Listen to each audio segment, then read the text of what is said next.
recapping from Friday Holy Day. Happy Holy Day. Happy all of that day to you. Ah man, let's get you one next time. Happy Sabbath. Happy Saturday. I hope y'all having a great Saturday. I wanted to come on so we can recap from last night. It was an amazing holy day. Ooh, it was an amazing holy day. Let me tell you, it was such an amazing holy day. Um, we gonna get into what my holy day meeting was about after leaving. I did a holy day demonstration, went on to a meeting, and then went on to a podcast to watch Brother Rich and Brother Sharif demonstrate on that hoodoo, and he still tied it into this more science. He still took it right back into this circle seven. So it was a beautiful demonstration last night, even with that. Very nice demonstration. Trying to make sure we are correct in our sense. Yes. In the demonstration that was, so it was a great demonstration all the way around, right? So I just want to first point out this portion. Barry coming for y'all, ain't they? Ain't he, brothers? Barry is coming for y'all. At the last minute in the 12th hour, Barry said, "Black men, y'all don't need to support nobody but me and her." Where he been this whole time? And now he needs y'all in his life. He coming for y'all, brothers. Y'all at the last minute. Always like a brother. Last minute doings, huh? At the last minute, he needs y'all to vote for him. So now he's trying to stroke y'all's ego so y'all go over there to that side. I think one of y'all should run for president. And let's not forget that Cornel West is running too. Y'all ain't got to just pick from them two people. Cornel West is running. And if you would like to place yourself in the option, on the option line of the ballot, why don't you just vote for you? That's all you got to do. You can get you a group of people and say, "Hey, everybody write my name in the box." You can throw this thing all the way off if you wanted to. Everybody just vote for themselves. We know no one's coming to do anything for us. We know this is really pretty much on us. So why don't we just all put our own name on the ballot and vote for yourself? You might come out better that way. At least you know ain't nobody. You won't lead yourself to destruction, but you trying to leave your life in the hands of people that really don't care about you. Because if they cared anything about you, they just now showing up. Barry just showing up. Uh, they'd have been checking on you. They'd have been making sure your pockets was right. They wouldn't have made sure food was so high. They wouldn't have been giving money away to this country, this person coming over here, that person coming over here. Because they give all our money away and then we're told we're lazy. But y'all got all the benefits off the sweat of our backs, but we lazy. But all the money's going to the people that swear we lazy. But that's our money, our taxpayer money that we work hard for, that we pay taxes on, right? But Barry coming for y'all. Barry wants y'all now. They begging at this point. Every knee will bow and every tongue will confess. Excuse the way I'm looking today, but boy, when I got up and seen that one, I was on the ground. I was like, wow. Barry came for y'all at the last minute. We're what, 4 cycles away from this so-called thing that they're gonna, where the people are supposed to place the person in sovereign power. But you gotta at least know this person. Have you studied this person? Have you done research on this person for real, for real? Or just because the person showed up, that you decided that's who it is. But you haven't even did enough study to see if this person should be raised to sovereign power. I'm telling you, Prophet Noble Drew Ali brought everything. He didn't miss a step. He didn't even miss a step, even based on sovereign power. Even based on raising someone to sovereign power. Even an election came in this circle 7. An election. Because the people raised the person to sovereign power. Us. You go in there to do this, this, and that. No matter what it is, We're still responsible for raising them to sovereign power. And even once they get in power, nobody holds them accountable for the things that they ain't did that they told you they was going to do. Nobody stands up and do that. Nobody. The only person I've seen that did do that, or at least attempt to go to the White House to speak for us, the only person I see that did do that, and many could have done that, was Kanye West. But as much as folks talked about him, from leaders and all, and ain't none of them stepped foot in that office to go say anything for the people, to speak anything for us as a people or as a nation. He was the one that did do that, as Larry Hoover Jr. says in the song. Tell me, do you know anyone that needs Jesus? And if you ain't listened to that song, go listen to it. Larry Hoover Jr. said, anybody could have went to the White House. Anybody could have did it, but you did it. You was the one that did it. You was the one that went up and was a voice for us as a people. He did do that. Nobody else did. As much stuff as y'all talking, nobody else did. None of your favorite people did. Not a Aunt Say, not a Z, not a none of them folks went up in there. The one that y'all deemed so crazy in office, the one that took enough stands to stand on his square. Because my brother even understands this more science. Please believe Donda was no joke on it. So you think my brother don't know how to stand on his square? He went up in there and he did stand his ground, and he did speak for the people. He did ask for manufacturing to come back to our country. We're going to keep saying that. He did go up in there and say that it needed to come back here so we could start creating our own and making our own. When the port shut down, you got nervous. Why? Because you're not being responsible for yourself. We should be standing on our own, y'all. The fire getting hot. This furnace is getting even hotter. So please believe, even after last night's demonstration on Brother Rich, let me tell y'all something. This is just the beginning. It's just the beginning. It ain't even really we just turning up the heat right now. Just turning up. Because I'm going to tell you something. I demonstrated last night before I went to my holy day, and didn't get in my holy day meeting until 8:30. Well, how about based off of what I demonstrated, do you know my teacher was teaching almost verbatim the same thing? This is how you know this fire is getting hot. Because we're all coming into this oneness, and the vibration is raising so high. Most of y'all ain't gonna be able to stand the fire. It's gonna be like the what's that? The 3 Hebrew boys that were in the furnace. I can't remember. I used to know their names. Meladeth. You know the 3 boys. They were in the furnace. It was burning. They couldn't figure out why the fire wasn't burning them up. Every time they look in there, they ain't getting burnt up. Everybody else around them is, but they ain't being touched. And really, there's a 4th person in there, because when they look in there, there's really 4 people in there. Please understand the Spirit was protecting. Please understand the Spirit was truly protecting them. This fire is about to get so hot on y'all's tails, you gonna feel the heat on your bottom.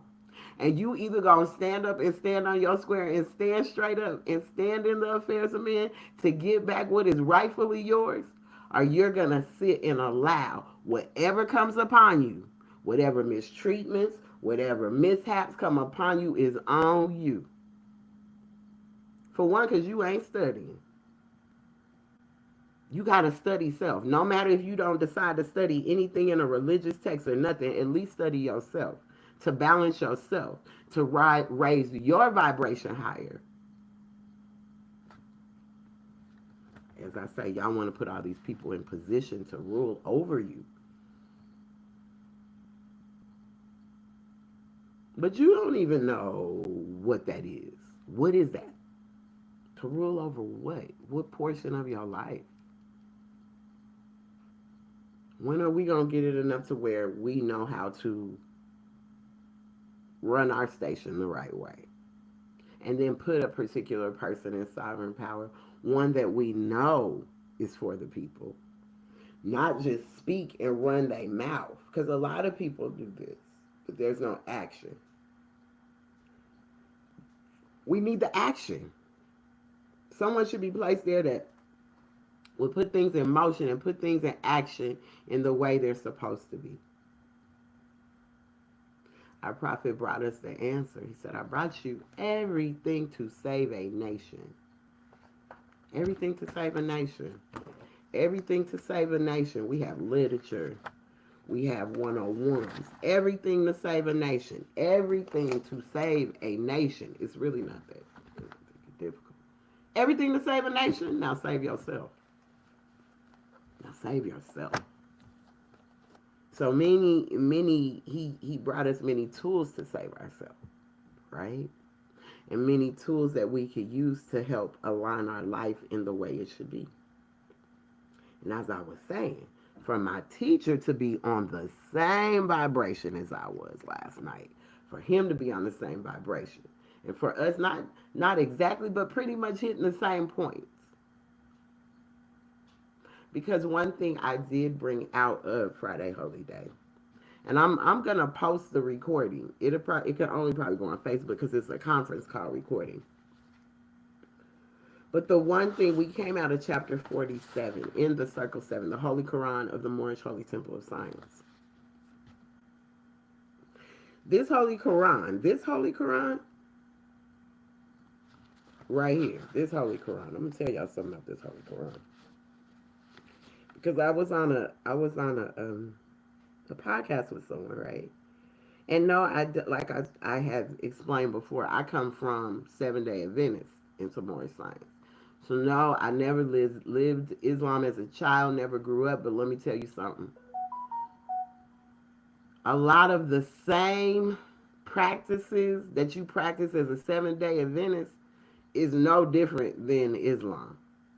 So maybe I wasn't in the so-called Quran of Mecca as a child, but I grew up 7-day Adventist of understanding what it was to rest, to take Friday night when the sun went down, for things to be still, and for Saturday for us to go into worship, to learn, to teach. That's what we did. Not necessarily resting to sleep, but we were able to learn. We were able to teach. Our moms were able to sit down. Our parents were able to sit down with us and give us some knowledge to carry us through the next cycle, because Sunday started a new cycle. So, as much as I probably didn't like that growing up, couldn't watch TV, no cartoons, all of these things, it's a good thing. Because I'm not a TV person anyway, even as an adult. I don't watch TV. And I really wasn't keen in my children watching too much. They could watch certain things, and then if I did sit down and watch TV, I was watching TV with them, so I was really watching what they watched. So I was more Nickelodeon, Disney, Cartoon Network. So seeing things and really starting to understand that, ooh, all this stuff is trash. My children became gamers because I had boys. So that was a good thing, feed into that, right? But I never really was raised in Islam. I always admired it. I always wanted to raise my sons in the nation of Islam. I always wanted to. From the time I had my first child, I just, because in Colorado, you have a big presence of the Nation of Islam. And a lot of my family on my father's side is in the nation. So, that was my first taste of Islam. And a brother from the Nation of Islam gave me my first book, Brother Saeed. Saeed, he's a barber. He was in barber school. I was working in the salon next to the barber school. And he gave me a book. Was it from Negroes to Kings or from Kings to Negroes? Something like that. Blew me away, right? To me, that was my first. And that was in 1990. Ooh, and that was in 1994. 1994, because I was, yeah, 19, I wasn't even married yet. Yeah, 1994 when he gave me that book. Blew me away. I already had my oldest son. I was like, oh yeah, I'm about to bow tie him up. We going to the nation. It didn't happen that way. So no, I never was raised in it that way to know that Quran of Mecca, right? But my teacher brought something to my attention. And it just really, I was like, oh, all right. And I want to tell y'all about that. Hold on, where is it?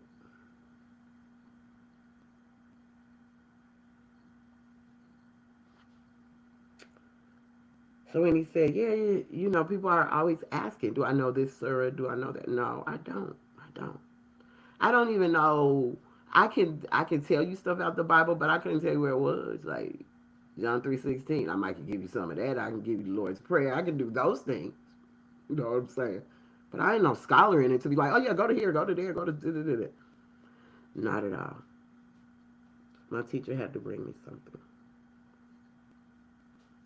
And it just really, I was like, Islam, because he always tells me, this right here, study, eat from it. If I pick up anything else and don't see the prophet, put it down.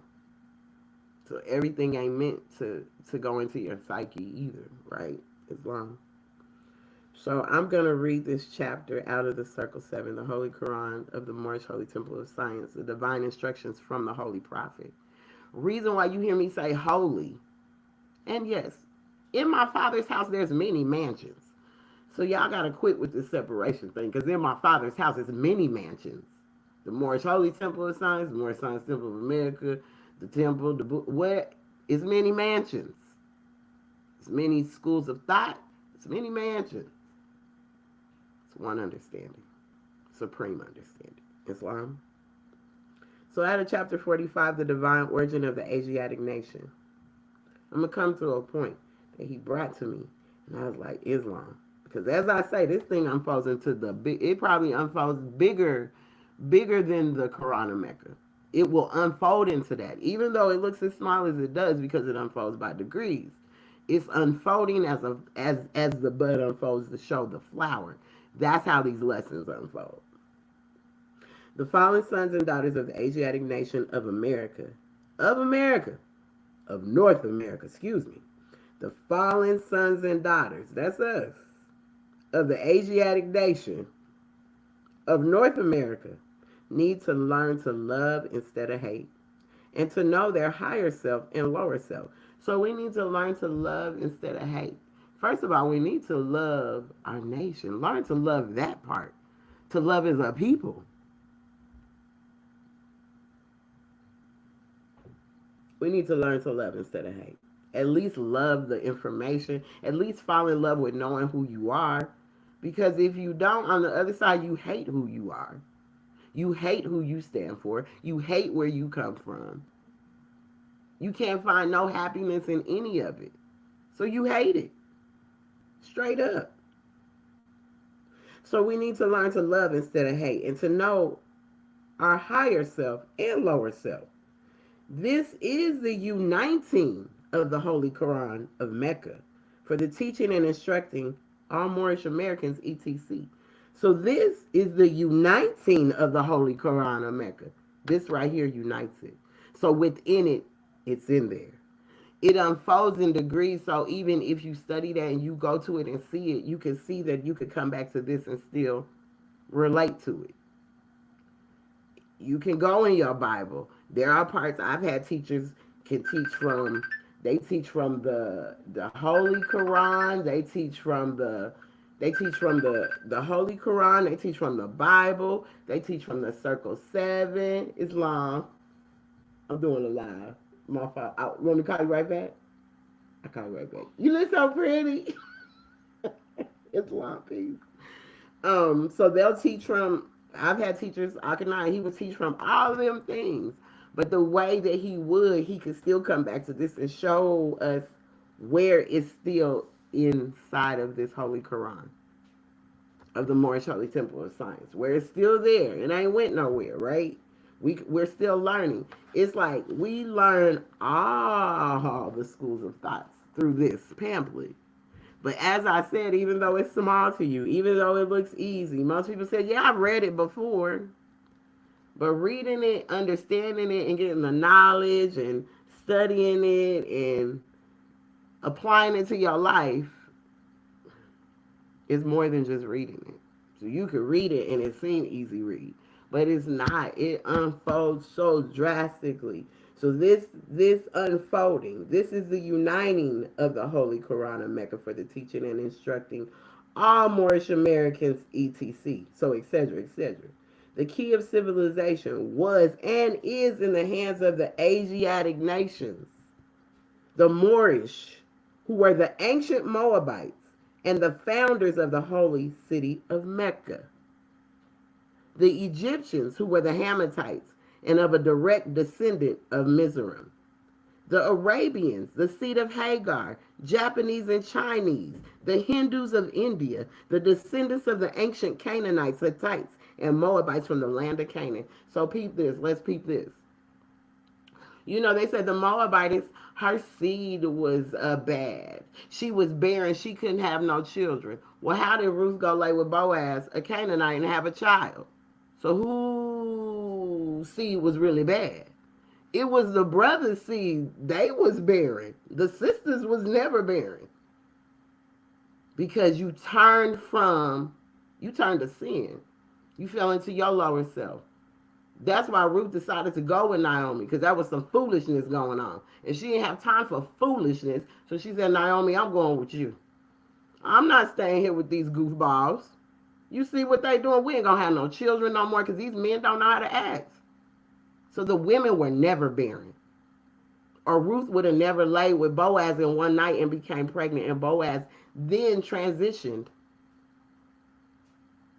So she wasn't barren. Don't put that on the sisters, because we wasn't. We can raise up in age, and we can be 90, 100 years old and still have children. A lot of times y'all seed goes bad because y'all mistreated it. And the prophet put that also in this circle 7. You take advantage of that stream that gives life, that brings youth. You disrespect it. Because you think with the wrong head. Your head is always down there. You ain't never thinking with this one. So no, we weren't barren. So let's get that straight. Peace, right? Islam. So as I was saying, the Hindus of India, the descendants of the ancient Canaanites, Hittites, and Moabites from the land of Canaan. So Ruth saved the nation. If anything, a sister's always saving the nation. Islam. The Asiatic nations and countries, North, South, and Central America, the Moorish Americans and Mexicans of North America. I told you I was a Mexican too. Brazilians, Argentinians, and Chileans in South America. Colombians, Nicaraguans, and the natives of San Salvador in Central America, etc. All of these are Muslims. The Turks are the true descendants of Hagar. Hagar Bay. That's why I'm a Bay. Yeah, I could go back to Hagar. Abraham Il. I could go back there. Let's talk about tribes. It's all in there of who we are. You just got to recognize the degree. You got to recognize where it is and where to find it. Stop thinking because somebody told you that that's what it is. Go find it for yourself. Stop coming on my post asking what something means and you ain't went to research nothing. Half the time you don't know why I posted it. Sometimes I'm posting stuff so I can remember to go back and look at it. Not necessarily that was for you and for you to come and dissect it and break it down. Sometimes that's not what that's for. If I wanted a description on something, I would put it at the top. And most of the time when people do put a description on their post, half of y'all Negroes don't read it.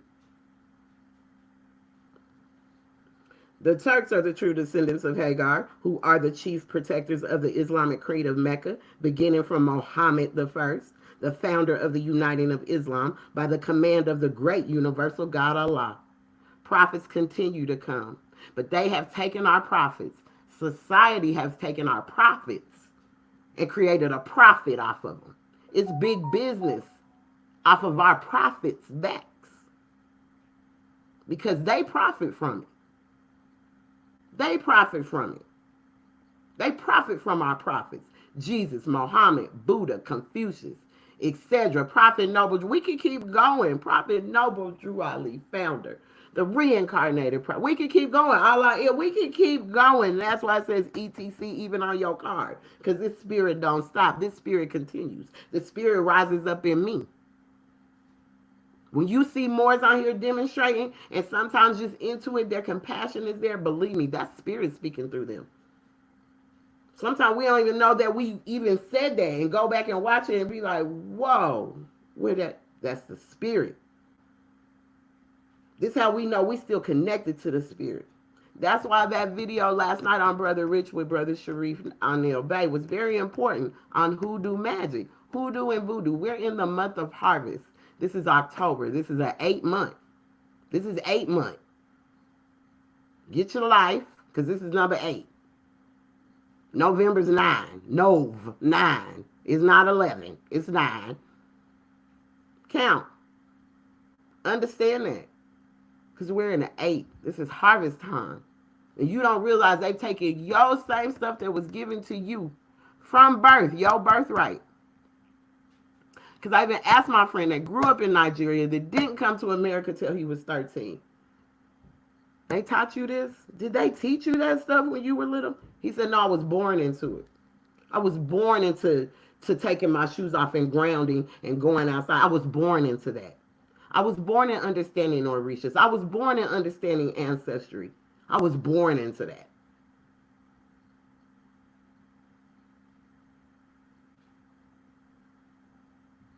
So he has a different respect for where he comes from. Because we don't know, we have no respect of this land. We have no respect of where we come from. We have no respect for our ancestors. So we turned away from our people. We turned away from our mother, father, Allah.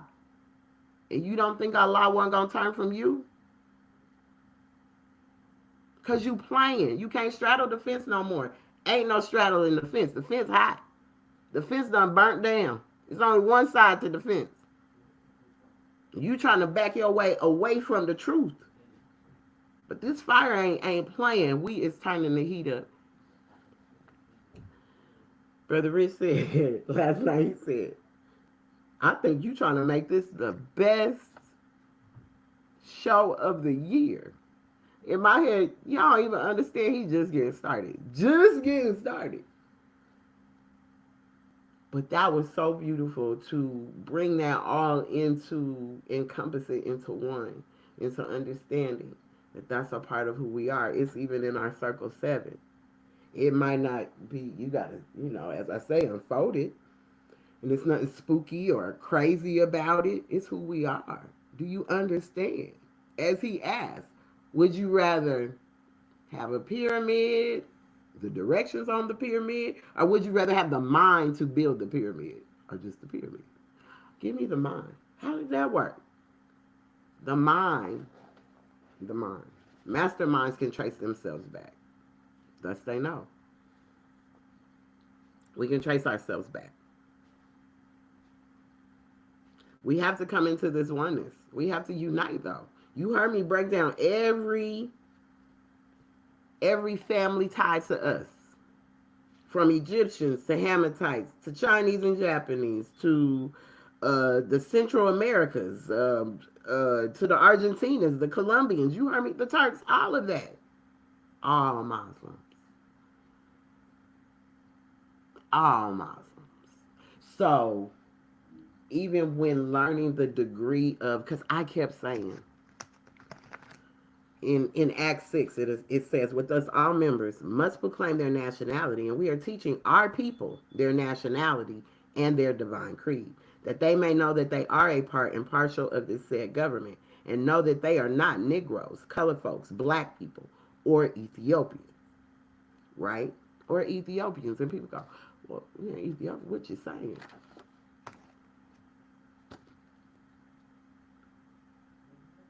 Ethiopia at one time, was it obsidian? I think I'd be saying it wrong. Obsidian. I'd be thinking of the crystal, obsidian, every time I say it, but I know it starts with an A.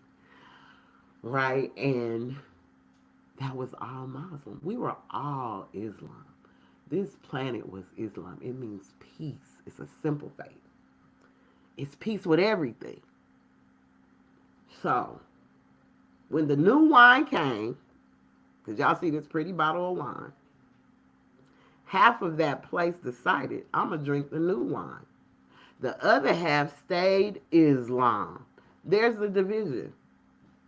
Some took on the new wine of what was brought from Rome. The other half stayed in their original. They didn't turn their back on Allah.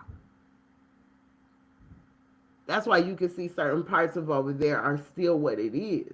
They didn't turn their back on Allah.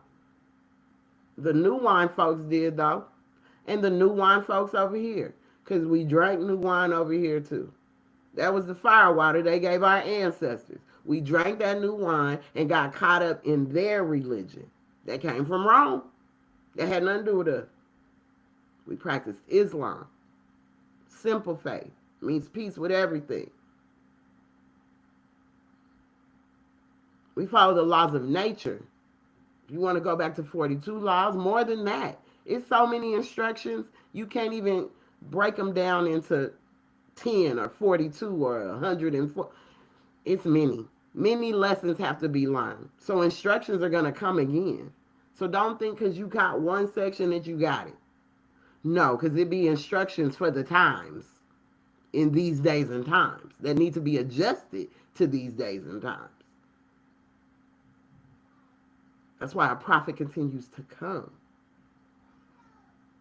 But the fire's so hot right now. The fire is on us now. It's raising up, boy, and you ain't gonna have a choice. So you better connect and have your spiritualness together. Get in touch with your soul. Because I'm telling you, if not, you are dooming yourself to be bound down to this carnal place. To even be bound down to this carnal place. How do you think? We even talked about burials and funerals and things like that. How even when we're burying our loved ones, how that's so disrespectful. My children went to a funeral for the first time in their life. Well, the second time in their life. So I never really let them go do it. But for the second time in their life with their cousin. You know, my oldest son calls me on the phone while they're out there. He said, Mom, don't put me in no box. Cremate me. Don't put me in no box. I don't want to be put in no box because I feel trapped. I'm going to feel trapped in there. Peep this. I always keep that in the back of my head because I don't want to be buried neither. Cremate me. Let me fly free. I want to be free. Let my ashes fly free because when we bury and put them in the box, we bound them down. Their spirit can't go nowhere. It's in there. Good. Why did you trap them in there? The proper way is that way. That's why it says ashes to ashes, dust to dust. We're supposed to return back because then our spirit can be free. We have nothing bounding us down and weighing us down. We're already weighed down by the carnal flesh. Allow the spirit to be free and soar on smoother and sail on smoother seas. They can sail on way smoother planes. It could be a smoother ride. It don't have to be so bumpy and so when understanding what that's even about, man, we talked about that. That's why I said all of this. And then to go into the hoodoo magic and how you bring it back into more science and how you still see Allah and all of this.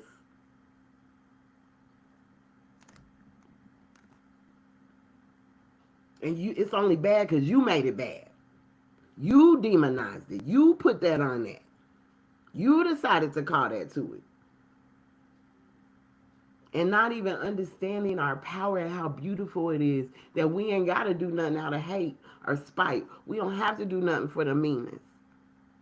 Even going back and even studying a lot of that I have. A lot of that was used only for the good. It was to teach how to manifest, how to bring things into fruition, how to really meditate.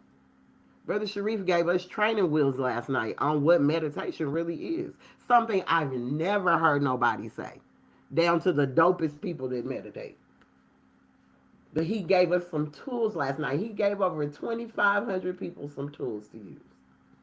Training wheels on what that is. We got to know how to use these training wheels. You know what I'm saying? We got to know how to use them. You know, you don't take the training wheels off till you really know how to balance the bike, right? Mine didn't come off till I really knew how to balance that bike. So, yeah. But yeah, so I one of the sisters on Friday Holy Day, she was demonstrating. So Friday Holy Day, we asked you who wants to give honors. My teacher, Brother John, said a meeting has never started until a sister gives honors. So ain't no meeting until a sister speaks. There's no meeting. I don't care what y'all see, how y'all see it. Prophet say ain't no meeting until the sister gives honor. Islam, till the sister gives honor. Then we creating a meeting. Because other than that, ain't no meaning. When y'all brothers think y'all just doing it out of ego, a sister needs to demonstrate Islam. So Sister Michelle demonstrated. She came out of chapter 47 and came hard. And chapter 47 is about Egypt, the capital empire of the Dominion of Africa, right? And so as she was reading through it, she was talking about our Father Allah, right? So peace is the first religion. If y'all didn't know that, peace. That's why Islam means peace. Simple, simple. Islam means peace. Peace is the first religion. Everyone's everyone all around the world they want to obtain peace. That's what they're looking for. Egypt, the capital. Egypt, comma, the capital empire of the Dominion of Africa. The inhabitants of Africa are the descendants of the ancient Canaanites from the land of Canaan. Old man Cush and his family are the first inhabitants of Africa who came from the land of Canaan. His father Ham, we over here, and his family were second. Then came the word Ethiopia. We see in the mix, which means the demarcation line of the dominion of Amexem, the first true and divine name of Africa, the dividing of the land between the Father and the Son. Ham and Cush.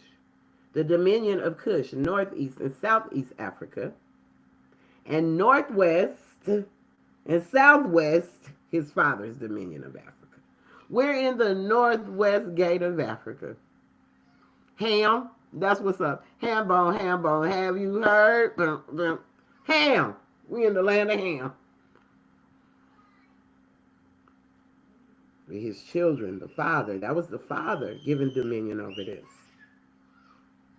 In later years, many of their brethren from Asia and the Holy Lands joined them. The Moabites from the land of Moab, who received permission from the pharaohs of Egypt to settle and inhabit northwest Africa. They were the founders and are the true possessors of the present Moroccan Empire. Moroccan Empire. I know y'all see Morocco, right? Y'all see Morocco. Y'all go on your map and see Morocco. Well, the new day Morocco is the Moroccan Kingdom. We're still the Moroccan Empire. The Moroccan Empire over here. See how we giving up our stuff so easy? The whole empire we've given over.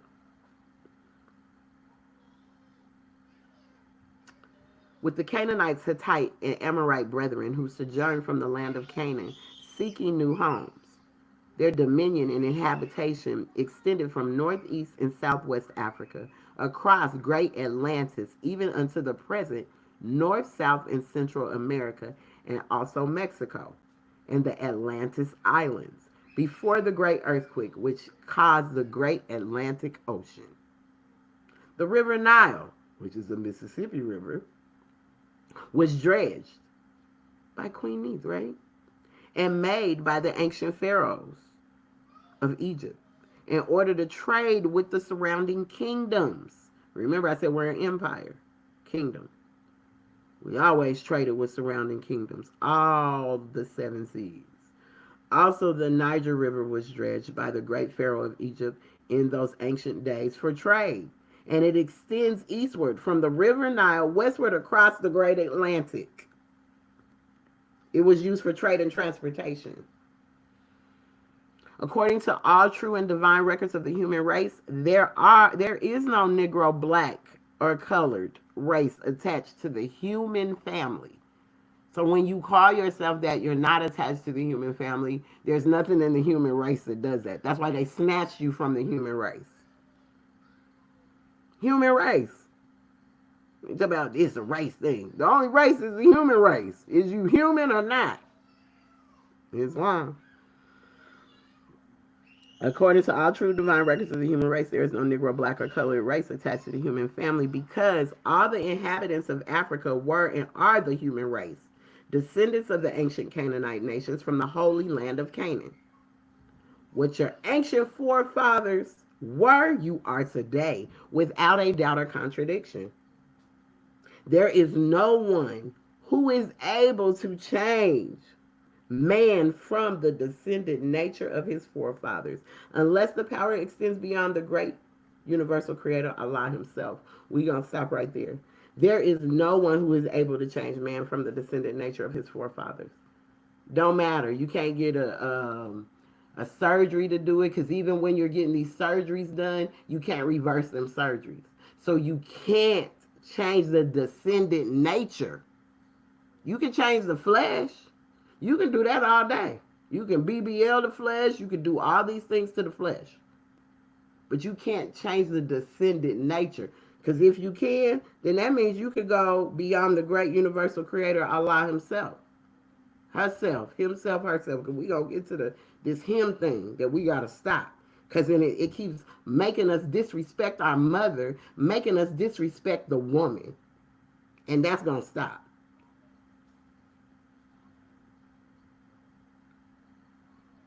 The holy and divine laws are from the prophet Noble Drew Ali, the founder of the uniting of the Moorish Holy Temple of Science. These laws are to be strictly preserved by the members of all the temples of the Moorish Holy Temple of Science. The reason why you hear me say holy, y'all hear me say holy, is holy instructions. This is a holy Quran because this was a holy and divine movement. Holy means we need to clean up. That's why you don't see holy in a lot of things. You just see Moorish Science Temple of America.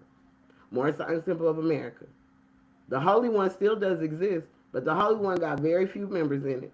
It's the few members that the prophet said, I'm going to still have fingers to count when I'm done. I have fingers to count when I'm done. That's how many people I know ain't going to get this. He said it'll be 50 years before you know what I brought you. And even for those that say, I've been in the movie for 50 years, you still don't know what he brought you because he said you wouldn't know what he brought you even in 50 years. So people be swearing they got it, but they don't.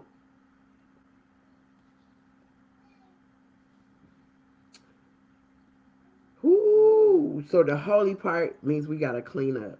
We all need to clean up so we can get back to the holisticness. We be talking about we're holistic, we're this. But that holisticness needs to be within too. The holiness needs to be within the spirit too. That's how we get back to this thing being a holy and divine movement. Holistically, because we come together, we come into this oneness, this supreme understanding of who Allah really is. Islam, and that Allah and man are one. But just because you say that don't mean that you're practicing it and you're doing it in your life. You can say that to yourself all day long. But until it gets in your spirit, I ain't going to say DNA because I'm so tired of that being thrown around because we're going to talk about that DNA thing. Once it can get in there and you really know that you know, and then so you'll show up and you'll be what you know in always. Not halfway, not sometime, but you'll always. That's holy. That's holistic. Islam. These laws are strictly preserved for the members of the temples of the Moorish Holy Temple of Science, that they will learn to open their meeting and guide in according to the principles of love, truth, peace, freedom, and justice.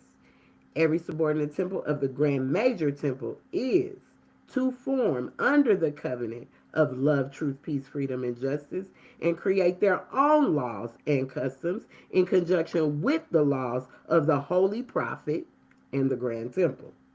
I, the Prophet, Noble Drew Ali, was sent by the great God Allah to warn all Asiatics of America to repent from their sinful ways before that great and lawful day which is sure to come. That lawful day right here. I told y'all the fire getting hot is on your booties.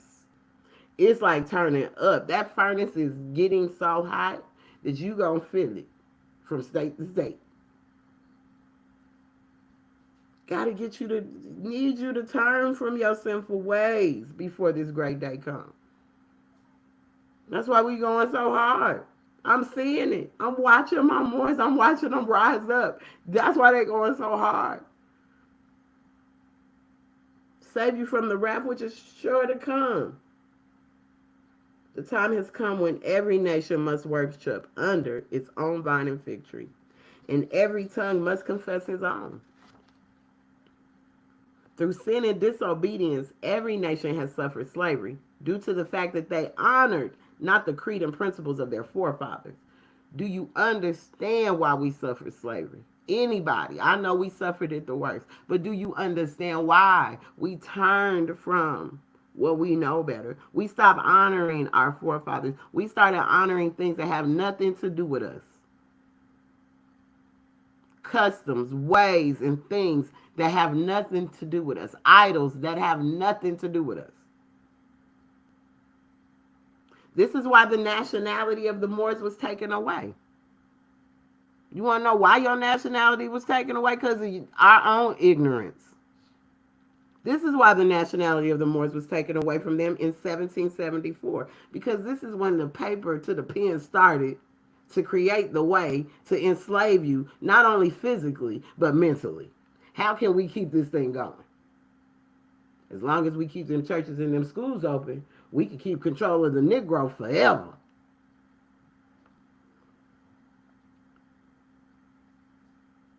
This is why the nationality of the Moors was taken away from them in 1774. And the word Negro, black, and colored was given to the Asiatics of America who were of Moorish descent because they honored not the principles of their mother and father.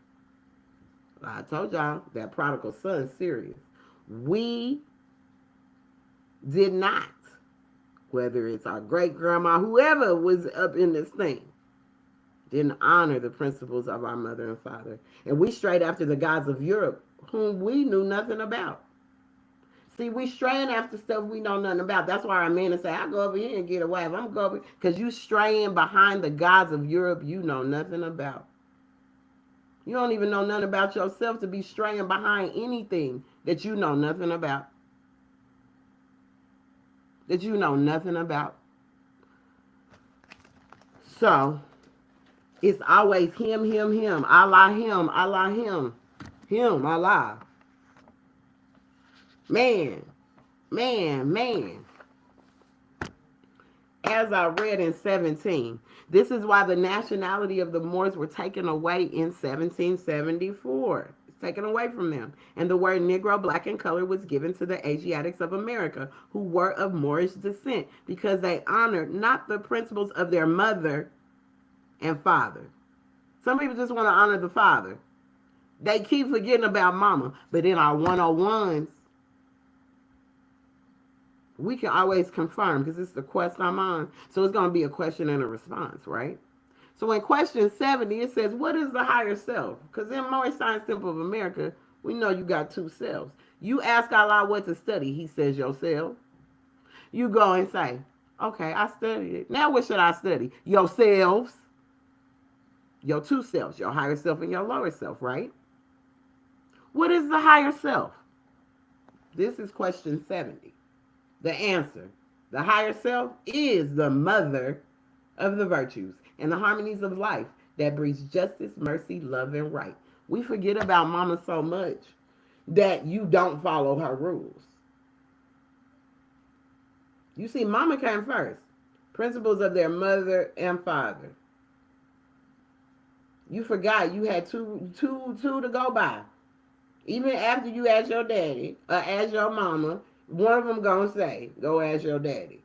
This is how me and my ex-husband would be. Go ask your dad. Go ask your mom. Always, it was, but there were rules. Nobody was making no decision without the other.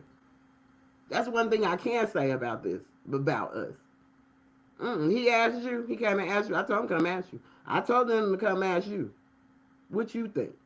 We're going to come to a common core. We're not going to sit there and let them children have us going against each other because we don't know how to communicate. So mother has rules too, and you got to respect them. This movement, the Morris Shirley, this movement is to uplift the sisters, to uplift humanity. That's why I say we came to uplift humanity.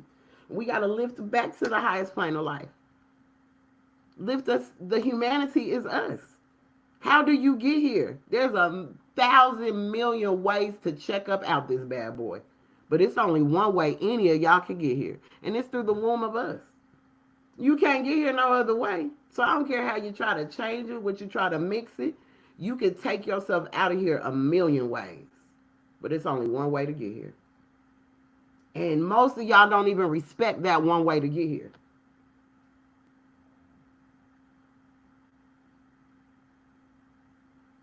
Most of y'all don't even respect the one way to get here. But you'll respect the 1,000 ways to check up out of here. Because if you did, you would respect the woman way more than you do. You would respect your mama way more than you do.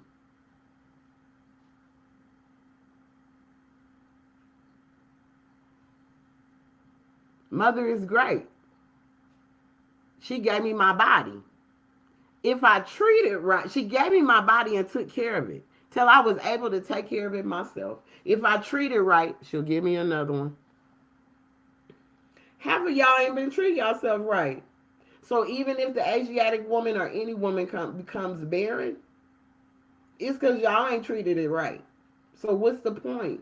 It's no need in bringing no more nothing in this world for y'all. Because the man's going to be barren again. That's what's going to happen. It ain't got nothing to do with us. Nothing to do with us. Because they constantly thinking with just that head. That's the only thing they can think of. So all their emotions and attachments come out of that head. Not out of the one between their two shoulders. And Cujo Goody said, use that tool between your two shoulders. It's called your brain. But most of our male people can't do that. They don't know how to use this one. It all goes there because it's all out of emotion. Because if things weren't out of emotion, you handle things differently. You would even handle us differently. As mothers, as wives, as women. Period. We're not to just lay down on our back and give it to you. That's not it. That's all that men think women are for. Because you could be with a woman, be married to her, get older. The woman ain't trying to go find no little young thing to raise. But the brother is. So is that meaning you don't want to be a man? And then talk bad about older women. But we had to be the ones to raise you up. Most of them older women was the ones that put you on your square to help you get to where you are. Now you want to dog them out. But they wasn't all dogged out when you didn't have, and they was pulling you up on your platform, helping you build yourself up. But now that she's gotten older, now she ain't no good. Because that's what y'all do. Y'all use women until they're no good, and then throw them to the side to go find another one to lie to.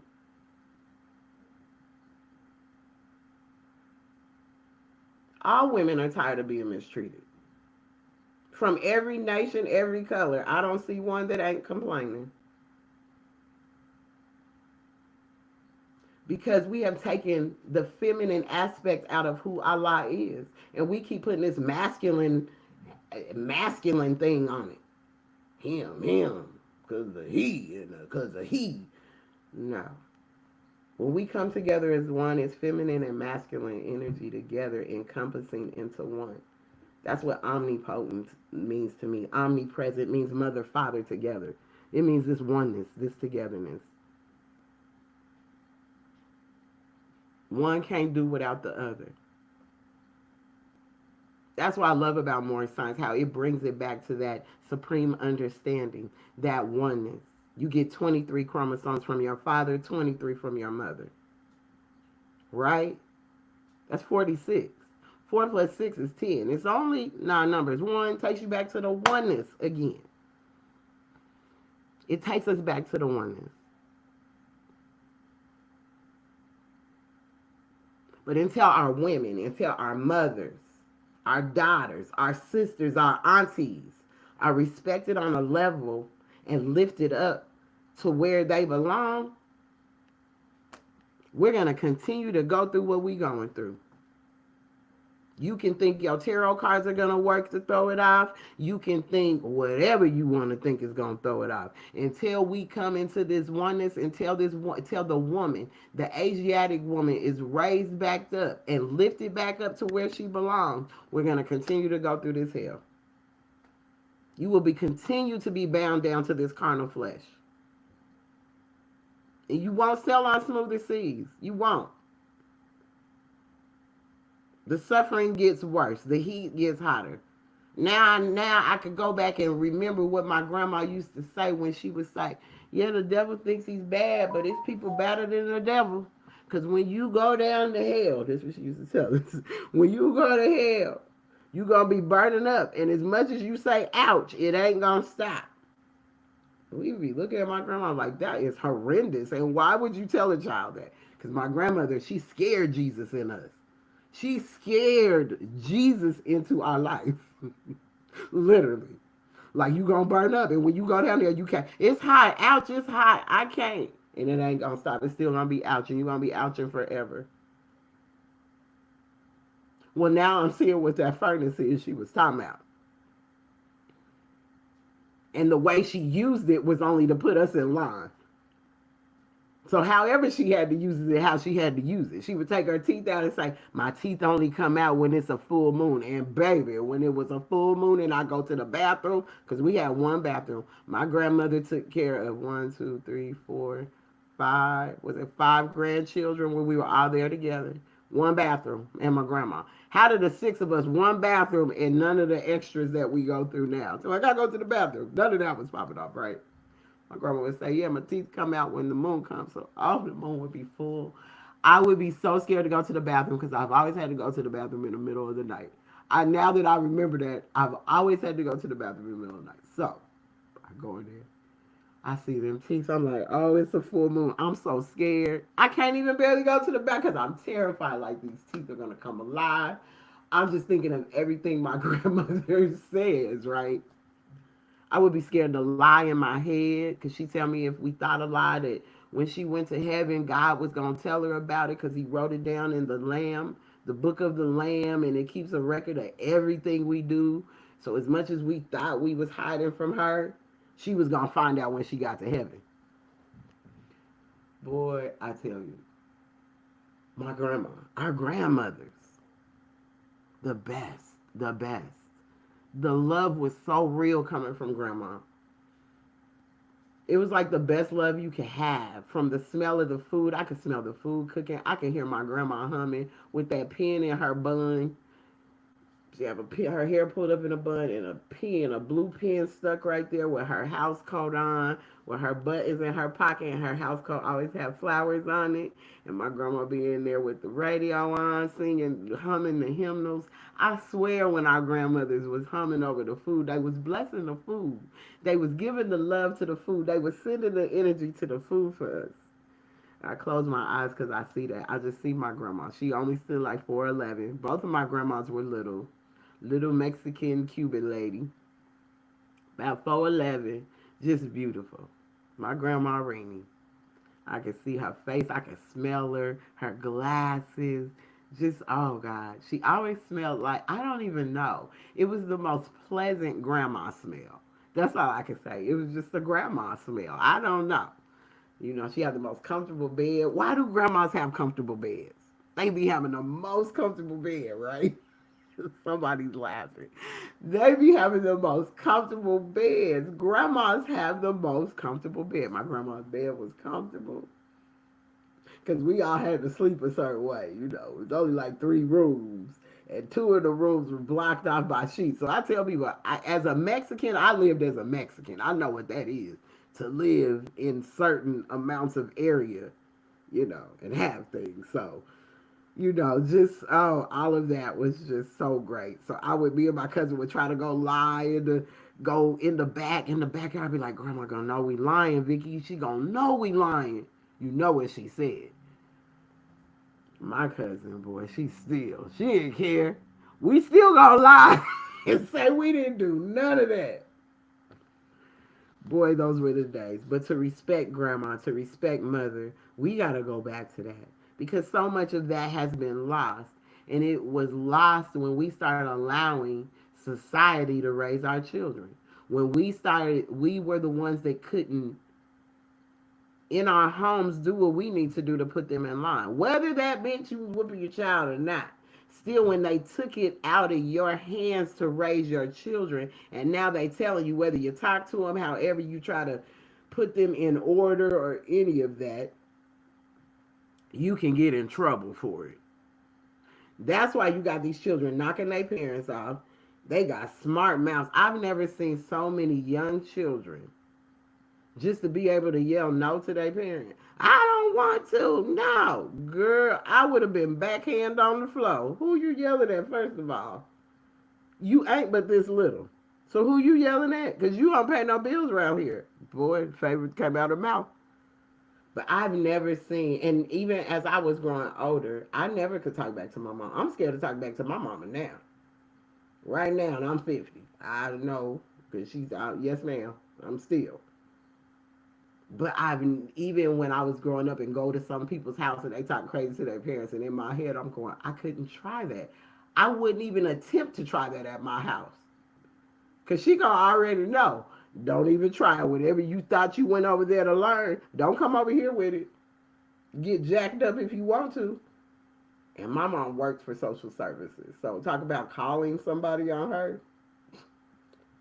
Oh well, because if they come into this house, they gonna take care of you then. Go on and call them so they can be taking care of you. Because they ain't gonna feed you the way I do. They ain't gonna clothe you the way I do. Like, none of that. So the respect has been lost for our mothers so long ago. So long ago. Because as I said, if you able to even talk back to your parent in the slightest, baby, ooh, yeah. You following behind something you don't know nothing about. Because we didn't do that. We were always respectful to our elders, no matter what they said. The elder instructs you to do something, you doing it. Yes, ma'am, ain't no talk back. And your parent better not hear that you talk back to another adult. Because not only is you going to get popped in your mouth from your parent, you better hope they don't let them pop you. Because back in the day, not only when you got in trouble, your uncle knew, your aunties knew. So when it was a family gathering, guess what? Come here, let us holler at you. Oh, my Uncle John was the one with the belt, and nobody wanted whoopings by my Uncle John because he didn't play.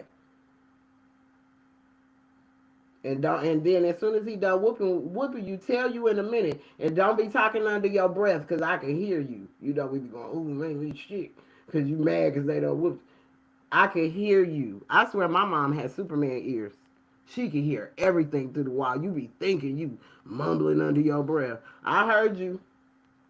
And she gonna tell you exactly what you said. You be like, dang, how she hear that? I'm all the way in here.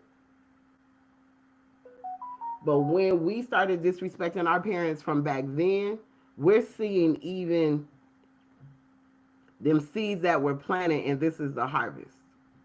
Because these children can be reckless with their mouths.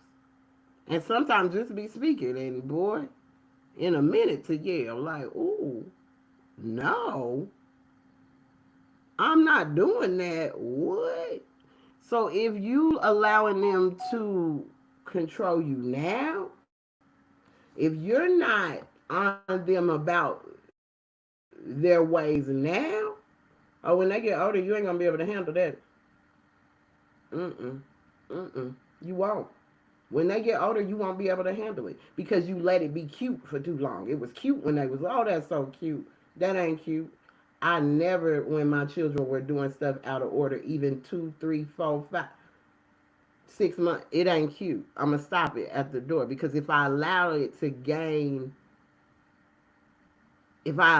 become a habit for you, that means I'm not watching your inclinations in life. And Prophet Noble Drew Ali told us to watch their bit of their inclinations.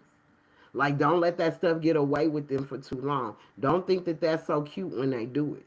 Like, correct it. Correct it immediately. Because if not, they're going to grow up and they're going to disrespect you. And you're going to be wondering, but I didn't. Yeah, because you let some stuff slide that you shouldn't have let slide.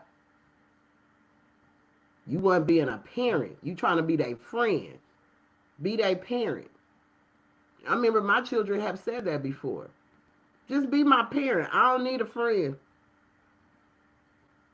I just want you to parent me. And sometimes we get caught up and we become too much of their friend. So then they don't know how to separate the two. But my children have even had to tell us how to separate the two. My youngest had to tell his dad, if you would be a father and stop trying to be my homeboy, we could probably get further. And my son was 14 when he said it. So this is what I'm saying. I didn't raise no children. They was aware as babies. Respect and all of that and what parenting is all about. Because time means more to a child than what you can buy them. So the time you give them is really what's important. The time that you can sit down and conversate with them. Allow them to feel safe. Allow them to feel comfortable with you. But that don't mean making them your friend. Because they won't know how to decipher the two. Especially if you don't put up a way to separate the two. Say, look, I'm mama first. Please understand. And there's a respect that comes with that. But see, a lot of mothers became their daughter's friends too much. So you see a lot of women to be out here, they're just their friend. And then the daughter has no respect for herself, no respect for mama, because we trying too hard to be friends. We can't be that. We can't. Because this is how the fall happens for us too. This is why the woman is not respected in the way she should be. Because as mothers, that's what a mother is. A mother is a mother, a nurturer, a confidant. But we ain't just some friends where you think you gonna talk to me crazy. You can come and tell me stuff, but now you gonna talk to me crazy. See, that's what I'm saying. Making them feel safe enough to come to you, but look, sweetie, you can't just talk to me reckless like I'm your homegirl. So that respect has to come back in for all women, for mothers, for grandmothers, for aunties, all that. But give that respect to you first too. So then in return, they can respect you because they're only going to show up in the way that you show up. So whatever you do in front of them, stop thinking because you might think because they little and don't know. No, they do. Believe me. Even as little as they are. They peep game. These babies be way smarter than their parents. Our children be way smarter than us. Because I even look at my grandchildren and be like, goodness, they 10 times smarter than I could have ever been at their age. So don't play these children and think they stupid like they don't know what's going on. They do.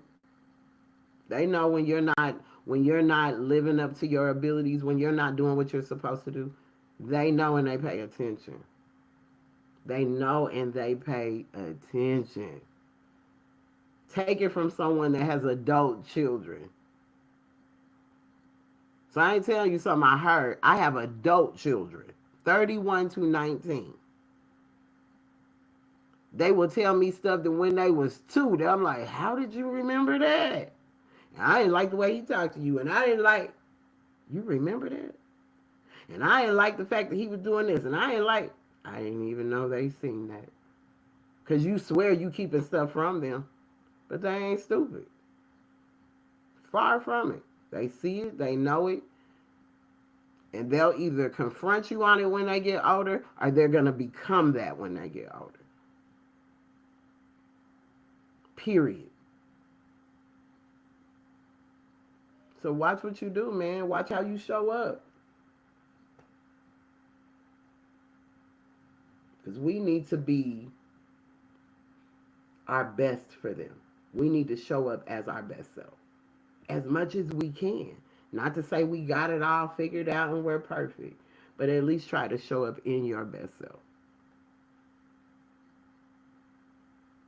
for the sake of them, not for the sake of your reputation, but at least let them have something to be proud of when they get older.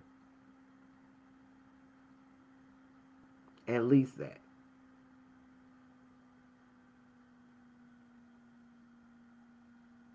Stop just allowing even those children that you've had before. Don't do that. You're responsible. Our children are our children forever. They don't never stop. I'm always my mama's child, even at 50. Even when she transitioned, she's still my mother. I can still talk to her. I can still relate to her because I'm a part of her, so she's never going to leave me. She's always a part of me.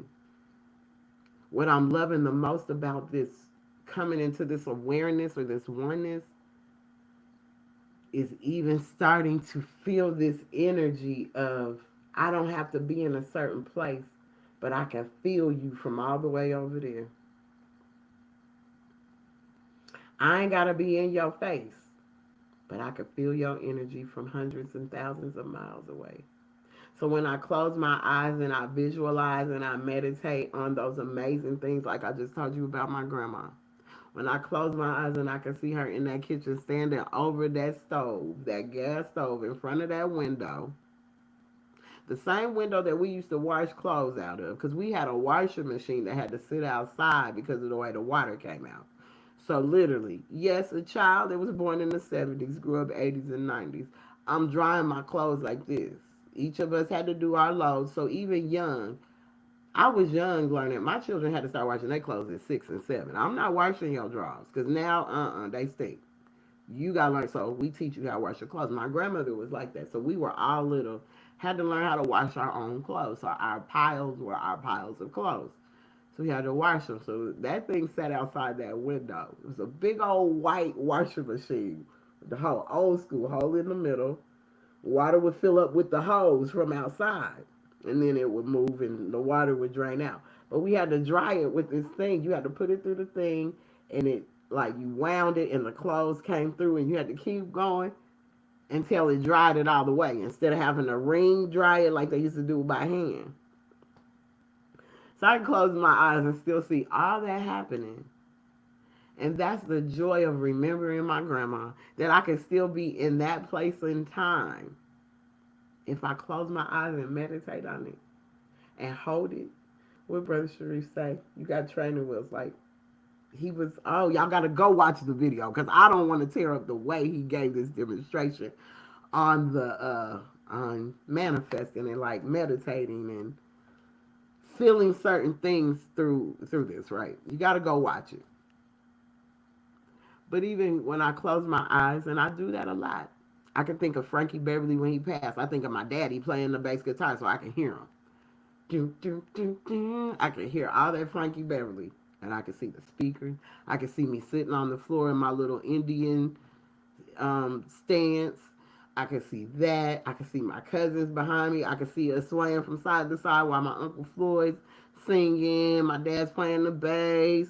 My Uncle Terry playing the drums. Whatever they're doing. The whole band going. I can close my eyes and visualize that. That's the best part of not being separate from my dad.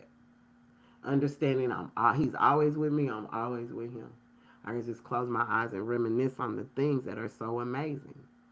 So that reminiscing, give your children that part to where they can remember those amazing parts of you, even as they close their eyes and always feel connected to you. Give them that. Give them happy days. Give them joy. Let them know what that feels like. Even if you didn't know what it feels like, at least let them know what it feels like. To bring them joy. Don't let them be brats, though. Like crying and wanting, no. Bring them joy. Show them happiness. What that really looks like. And it's not in things. So you can't go buy things and think that's where happiness comes from. No. The time. My babies were like time. They wasn't tripping because we don't do birthday parties. They wasn't tripping we don't do Christmas. They wasn't tripping off that stuff. Because guess who we were? We were together. We sat down together. Come on, y'all. We're going to all cook together. We're going to watch movies. We're going to listen to music while we cooking. We all cooking. All my children know how to cook. All of them. So when I say they are in Colorado taking great care of my mother, I love it. Because my baby will make sure she eats. My oldest is a chef. He going to make sure she eats. So grandma's being lifted. She got nothing but warriors around her making sure she's straight. So they better. Because if not, you're going to answer to me because that's my mama. And I don't play about my mama. So go back to that. We got to get back to that. We got to get back to that loving. Go drop grandma off of some dinner. Go drop your mom off a plate. Do something kind. Show that love back. Give that love back that they always gave to you. As I said, mother is great. She gave us a body until we could take she took care of it until we could take care of ourselves. If we treat it right, we get another one. Especially you brothers, you get another one. To come back and finish the work. Because you don't realize when you come back, you coming back to finish where you stopped. So don't think. Nobody gets this in one lifetime. Nobody does. I don't care who you are. Jesus was little. We still unfolding. We're still unfolding from ancient times. So no, you didn't get it when you got here and because we became aware and not no. We still got many, many roads to go, many mountains to climb to get to this. So when we go on to this next level, this next ascension, we got to be light enough to carry the load. We can't carry all these bags with us where we going, y'all. We got to lighten our loads. Lighten your load. Breathe. Manifest. Meditate. What did Brother Sheree say? Real meditation is you holding that thought for 14 seconds. Whoa. I am going to figure that thing out. Because meditation ain't humming and listening to no music. He said meditation is holding the thought for 14 seconds. Only reason why I'm taking heed to that, because this brother is a martial artist, like, guru. How do you say, like, master? So I know it's all in mind, too, when you're dealing with that. Because I took karate as a kid. Not saying I was ever no kind of sensei or nothing. But as a child, my mom kept me and stuff.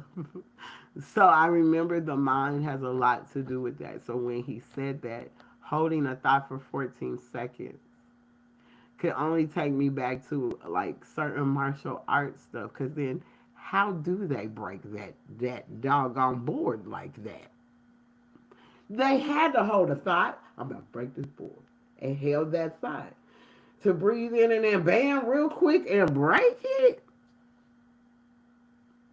Yeah. See, I'm a visual person. So when people are saying stuff 9 times out of 10, I am visualizing it going on in my head already. I'm like sitting there going, I'm watching it play out in front of me. So that's how I was able to relate that to it. Because I was like, yeah, because I can remember being little and having to sit there and sit and hold it. Hold the thought. How do we hold a thought? I'm sure going to work on that, y'all. I'm going to work on it. Let me know how y'all end up doing it. If you're able to hold a thought for 14 seconds, one thought. Don't let your mind drift off nowhere else, but just hold that one thought for 14 seconds. That is a challenge for me. I'm going to work on it. Y'all, this is going to be funny because I'm going to probably be coming out here talking about, y'all, I was able to hold it for 2 seconds. But I'm sure as I practice and apply it to my life, it will get better and better and better. And I will get to the point where I can hold a thought for 14 seconds. But once I'm able to hold this thought for 14 seconds, y'all, I'm going to be able to hold it for 20. And then that manifestation is going to be real because then I'll be able to really understand how that thing works, how it does come into fruition. But I have to give honors and give thanks for those training wheels because I'm going to be using them. When I hear people say things, I'm going to put it to the test on myself and not just say it to be saying it to you, but test myself to see how I can push myself to the limit, get myself there. You know what I'm saying? So, yeah, so I wanted to come on here and talk about this. It's just the funniness. I got to get ready to go watch my brother's show. Brother Pennington Bay did one on the paradigm shifting and where we're going as a movement, I want to say. And I didn't get a chance to watch that last night. So that is my video I'm going to go and watch in a few minutes because I want to see what he says. You know, I was on his podcast. It was amazing. He does an amazing build. I like listening to him. There's many scholars out here that are amazing that you could pick up some great things from. I always say, always make sure that you go back and you research the information. You can, so that you know that it's right. Don't just go off of what people are saying to you. You know, for me, for so long, that's what we've done because I've been one to do that when I was just in church. I just listened. And ooh, that sounds good. And yeah, I turned to the verse. But did I ever go back and study the verse when I got home? No. I just took the word for what the pastor said for the day and kept it moving. More science taught me something different. You can't just go off of what nobody say. You better go codify. You better go make sure it's what it is. So it took me to go deeper and study deeper and not allow somebody just to tell me because if I'm just gonna allow someone to tell me something and I go off of that, then truly I have no dominion over my soul. I'm letting somebody else dictate my soul's purpose, dictate what my soul's actions are. Because the actions are thinking, understanding, reasoning, and willing. And if none of that is you on your own and someone else is navigating that, that's not good. You're just going off a belief system of perhaps what you think might be true, and you ain't got no faith base behind it.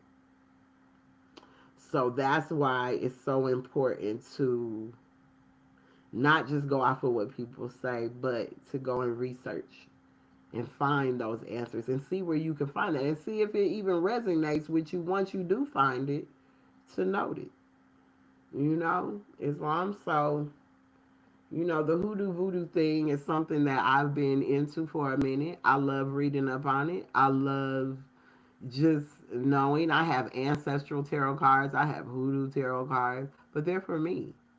I love it because I love to see what it is and how it is. I even have a set of master yoga tarot cards that I love. You know what I'm saying? So sometimes it's just the tools that I use to just navigate myself, not necessarily for anyone else. Because a lot of times people take these tools and they use them, but they're not using them for the good. They're using them for bad. So putting your energy and juju on things will turn bad into the person that you're so called trying to read. That's why you can't do that. That's not what that's for. Come with a pure heart. Only the pure in heart can see the king. Only the pure in heart. So if you're going to pick that up, make sure you're pure in heart. You're not using it to be evil, deceitful, undermine someone, any of that. Because that's not what it's used for. And that's why it's so demonized. And that's why things are flipping backwards on people that are using it. Because you can't hear Allah in the noise. The still small voice can't be heard in all that noise. That still small voice has to come within you. Nobody else can hear that still small voice for you neither. So sometimes we're out searching for someone to give us an answer that we hold within ourselves. Because you have to realize us and Allah are one. We don't need nobody else coming in to disturb what me and Allah got. So y'all have to be careful with all that stuff. Because you don't know when people are doing that, are they even preying on you and your situation? You can pay them, you can do whatever. That don't mean anything. You don't know what energy they're bringing into your read.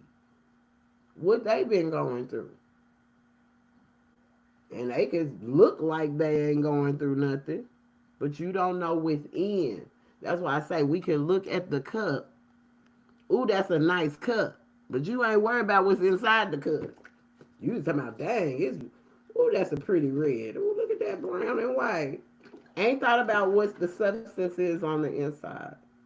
Because y'all like everything dressed up. But never opening it up to say, oh, that stinks. Oh my God, what is that? Because you were so caught up on what the outer appearance was, the physicality of everything, not the makeup. That's why I say touch your soul, get in touch with it. Because it's something you can't see, touch, smell, hear, or taste. It's a substance far too fine for fleshly eyes to see.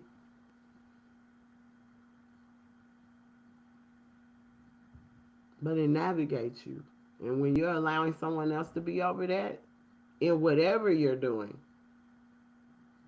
you're allowing someone else to take over your soul. So when they're tapping into your soul, you don't know what they tapping into. You don't know what they could be leaving, what mark they could be leaving on your soul. Study. Study and show yourself approved, whether it's a Circle 7, whether it's the Bible, the Torah, whatever. Study to show yourself approved. Don't study to show somebody else. You. We responsible for this. What we do with this, how we treat this, we are being laid out. So get back to that. Get back to loving on yourself, man. Go outside, take your shoes off, like they say. Go ground in the ground. Go love her. Go let Mother Earth. Because we disrespect Mother Earth so much, that's another thing. The mother thing. We disrespect Mother Earth so much, which that's who feeds us on a daily basis. Whether it's she feeds us for the truck to get to the grocery store, she feeds us for the food to come out the ground. Mother Earth is disrespected. That's why I keep saying the mother ain't got no respect. The woman ain't got no respect. She's just being used, abused, and scarred. And it's through Mother Physical, Mother Nature, Mother Earth, all of the mother. The mother of virtues, the harmonies of life, abused, mistreated, not respected.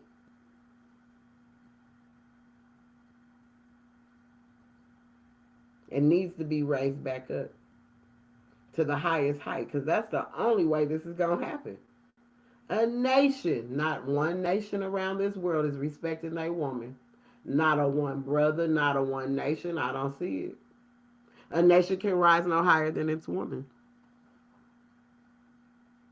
It cannot raise no higher than its woman. So if the woman is not up where she should be,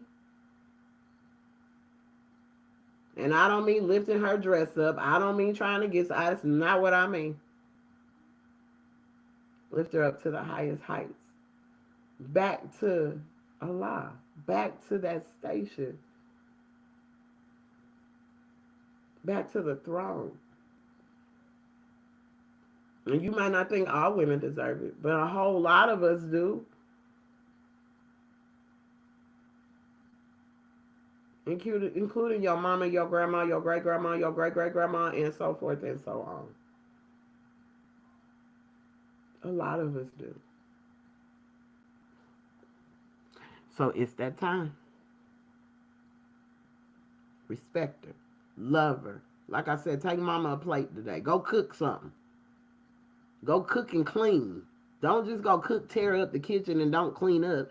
Go to her house, clean up, make her a meal. Hey mom, how you doing today? Hey grandma, how you doing today? Do that for them. Hey auntie, how you doing? Even if mama not there, grandma, sister, somebody, a female, go be of service to a female today. Be a servant. Learn what that is. Not a slave. Be a servant. It's good to be a servant. I'm being a servant right now. A servant of Allah to come on here and give a demonstration. Learn to be a servant. Go serve a sister today. Go put a smile on a sister's face. I don't care if it's your neighbor that you don't know. Most of you don't know your neighbors. Go find out. Might be a grandma next door to you that ain't got no food. Well, see if she would like a plate today. Or if you cook Sunday dinner tomorrow. Take someone a plate. A grandma, a mama, an auntie, a sister. I don't care if it's the stranger on the corner. The elder at the grocery store. Go do something. And you ain't got to do it and be shining no light to show you did it. Just go do it.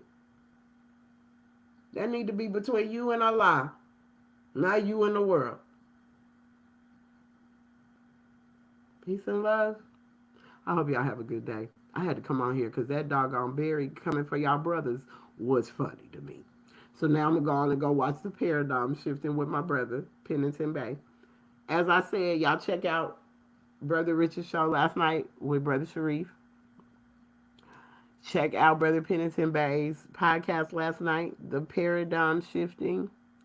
Y'all keep hold on this because I'm telling y'all, there's some real serious boys out here doing some real serious demonstrations that I know. The prophet is just like Islam. The prophet is all up in this. His spirit is all up in this. For those that been playing with it, it's too late at this point. The people on fire with it and ready.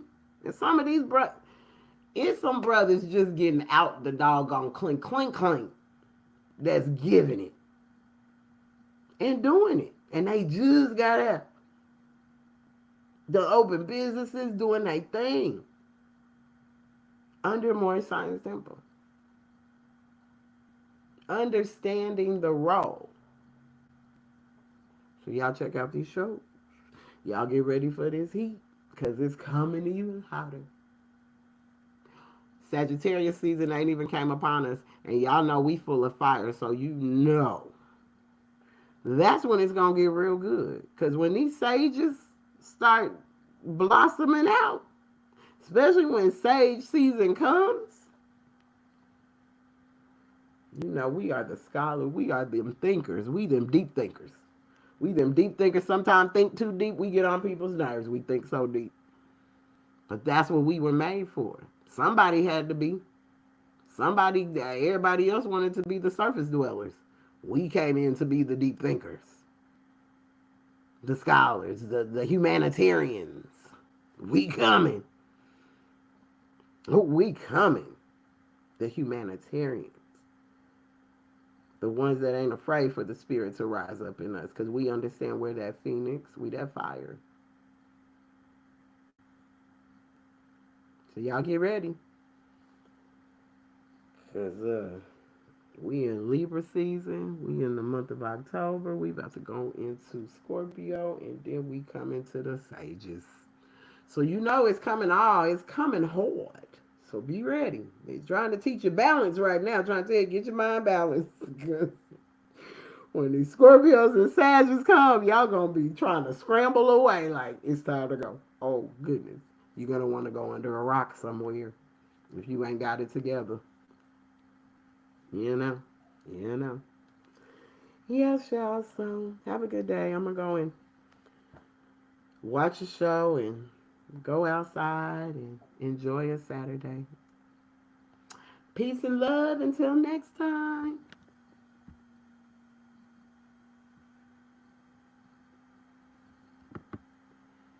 Peace and love when we come again. I thought I did. I didn't leave it. Nope.